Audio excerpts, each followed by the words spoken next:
Welcome to Bites of Blessings, where we teach you to build your website one bite at a time. Today's lesson is all about installing your WordPress using your control panel. So you'll log into your Cpanel, the information that would have been provided by email from your hosting service, and we're going to scroll down to the Softaculous Apps installer. Now you may have something similar to this, but inside of there should be a WordPress link, and we're just going to select that. And inside we have a variety of options. We're going to use the HTTP. I prefer not to use the www option. It makes it easier for people when they're typing in. And you're going to use the drop-down menu to choose your domain name. And directory is only important to add something to if it's not going to be just at your domain name. For example, if you want it at mydomainname.com/store, a totally different install. Then you write in your site name and site description below. And we don't want to enable multi-site. That's a completely different creature for another purpose. So log in the site name and description.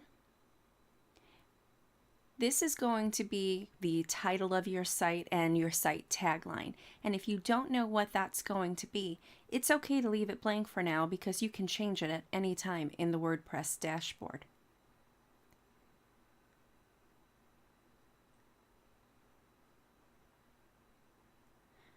Now you go a little bit lower to the admin account and you're going to change your administrator username. You can never change this name again, and you definitely do not want to leave it as admin. Also, this will be the name of the author that writes the different blog posts in your site. Also, you want to change your password, of course. Then fill in the email you want to use for administrative purposes and to log in. And then further down, we're going to be able to choose plugins that we want automatically installed. And under advanced options, we can choose to auto upgrade, and we can choose to backup. And I like to choose local folder for this. And then I like to choose a monthly backup. You might want to do it more often. And I like to have a rotation of 4 previous backups to be saved. Then below that, we can start picking and choosing a theme if you want. Again, this can be done inside WordPress. You don't have to do it now. And add an email where it can send your sign-in information for WordPress, and then hit to install it. Now from here, we can select this link to the side, which takes us directly to our login for WordPress, where we would use that administrator username and password. And just hit login. Now this is our dashboard. We can control many things from in here, including writing our posts and our pages, changing the appearance of our site, adding plugins. There are just so many features we have here, but the one we want to concern ourselves with is changing the appearance today.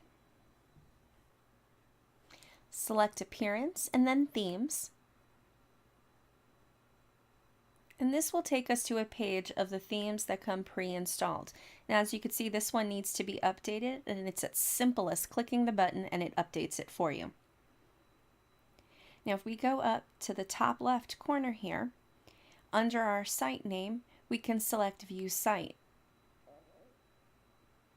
And here you can see the site, plain and simple, doesn't have our customizations in yet, but it's up and running. Now, if we go back into the dashboard again, we can choose Add New, and we can see a variety of different themes that come free from WordPress and some of its designers and developers. Take a few minutes to look around and see if there's one you like, and install simply by clicking the Install button. In future episodes, we're going to get a more in-depth look at the themes and how to install them and how to modify them. But I hope that you enjoyed this episode. Until next time, bye bites!